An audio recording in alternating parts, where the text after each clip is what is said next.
I, 30 male, caught my wife, 29 female, of 7 years messaging her ex-boyfriend things that no husband wants to read. She begged me not to leave her, and I haven't. But I can't stop asking, what if they were never caught? It's killing me inside. Please help.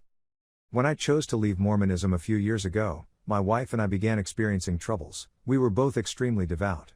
Despite the fact that we remained together, our marriage struggled as my opinions and perceptions on some issues started to shift radically, eventually changing me. I began to doubt my intentions for marrying and having children at such a young age, which caused me to become angry and resentful. I absolutely acknowledged that I was a bad spouse at this period.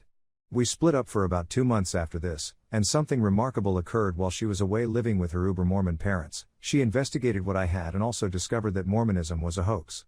She ultimately returned home, but things didn't improve much. I was still a little remote, and I had grown preoccupied with demonstrating religion and God in general. This lasted nearly a year. We had a massive disagreement in November of 2013, which put me on the sofa. I couldn't sleep, so I took her iPad. I discovered a series of Facebook chats between her and her ex-boyfriend, of whom she has always talked highly. The only reason they didn't marry was because he wasn't a Mormon, and her parents would not have approved. They'd been chatting on and off for roughly 8 months, nothing really serious. Their most recent email, on the other hand, was a little thicker.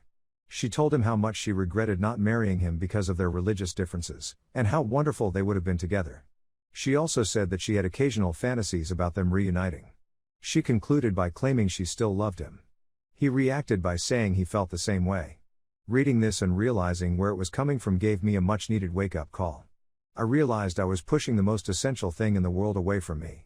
When I questioned her about it, she was very angry, but after a lengthy discussion and many tears, we made it through the night unscathed. The next month was without a doubt one of the nicest we'd ever had. Everything appeared to have improved enormously, from our life to the way we communicated. In addition, I requested her to kindly cease talking with her ex, which she appeared to accept.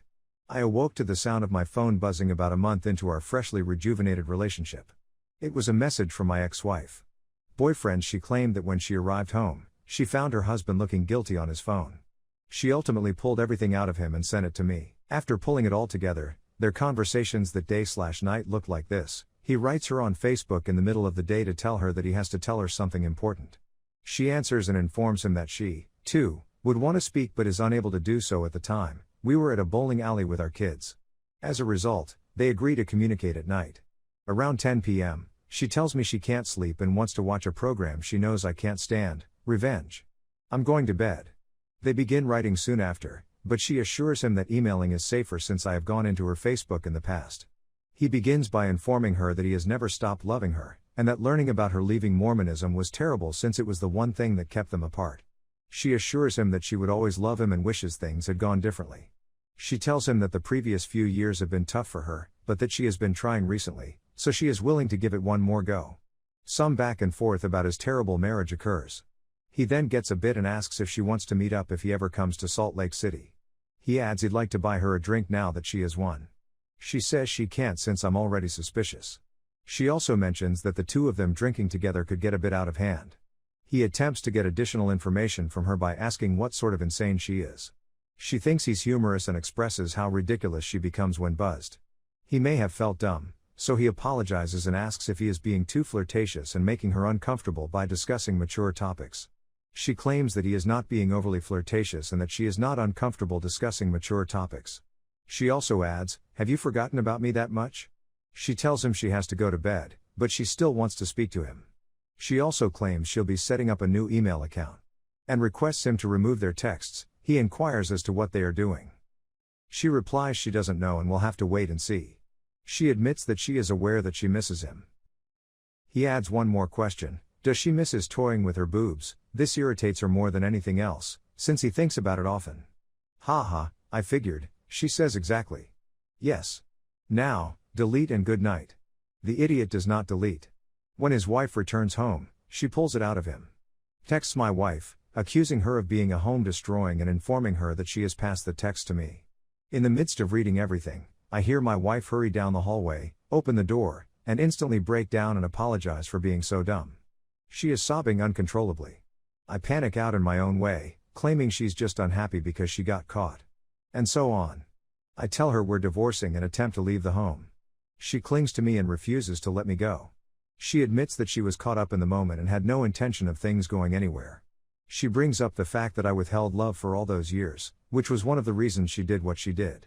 She said that she enjoyed getting comments from him and did not want them to stop. I mention how things have been going so well for her over the past month, and how I've provided her with everything she needs. She expresses skepticism about the relationship's long-term viability. I tell her I want a divorce once again, and she eventually lets me go. She is in tears. I go to my friend's house. She texted me all night and I didn't react a single time. I returned the next morning with the overpowering sensation that I did not want a divorce. We chatted some more, and I apologized to her. Things have been up and down since then. She's told him multiple times that she doesn't want anything to do with him, and I believe he finally got the point. But I can't get rid of the what if feeling. How long would that have lasted?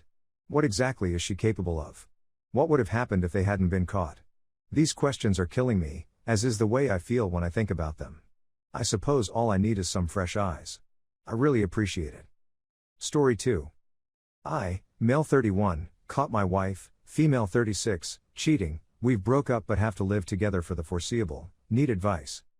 We've been together for 9 years, married for 2.5 years, lived together for 7 years, and own 2 homes, one for her parents and one for ourselves.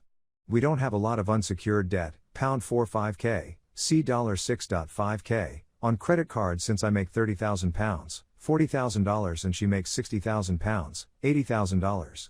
We each have our own automobile. There are no children. 2 canines, mine. Unfortunately, owing to just living in the newer of the 2 residences for 18 months, there have been relatively little savings. I discovered my wife cheating on me for the second time in 10 months with the same man last weekend. I swallowed my pride and forgave her the first time, and while we were happy, it took me a long time to begin to trust her again, for many reasons. She didn't stop contact with the guy as planned, and lo and behold, it occurred again 10 months later. I caught her red-handed this time, no denying it, and I have no intention of continuing the marriage. I've been digging into work and keeping myself busy all week, but the weekends have always been our time, so I knew it would strike me most on the weekend. I'm an accountant, and I've always used a spreadsheet to handle our money, which I update on a regular basis. I signed in last night and experimented with several situations, but I'm having trouble seeing the long term at the present. We sat down and spoke about money, and we decided that for the time being, not much can change in terms of expenses, so I devised a plan to pay off the credit cards, one over 3 months that isn't interest-free, and the other over 12 months that is. After the bills are paid, we'll both have much more discretionary money than we've ever had, £900, $1,200 on my side and £1,700, $2,200 on hers. Sorry for the length, but I simply wanted to emphasize that we are financially stable both together and separately, with no dependents. The true problem is that I don't have someplace to go. My parents live in a 1-bedroom apartment, and her parents reside in our old home, and owing to medical issues, I have no intention of A, moving them out or B, bringing my wife in and irritating them. The purpose of this agreement was for them to spend the rest of their life in this home. I care about these folks and don't want her daughter's actions to jeopardize that arrangement. As a result, we're still living in the same home for the time being. I'm in the spare bedroom, and the rest of the home is ours. That's really strange. We're nearly behaving normal, but we're not eating or sleeping together. I'm not resentful, for the time being. In fact, a huge part of me anticipated her to do it again, so I'm pleased on some way that I no longer have to cope with the suspicion or worry. But I'm at a loss on what to do in the long run. I've dropped 5 pounds in 1 week since I haven't eaten much. So I'm curious if anybody has been in a similar situation? Could you suggest anything I should be doing to better prepare myself for when things become ugly?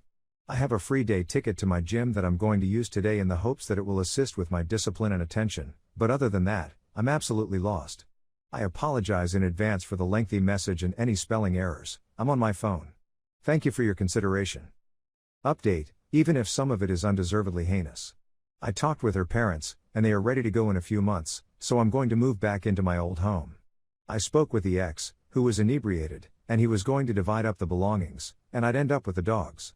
The remainder will be handled by attorneys. Thank you for reading my article.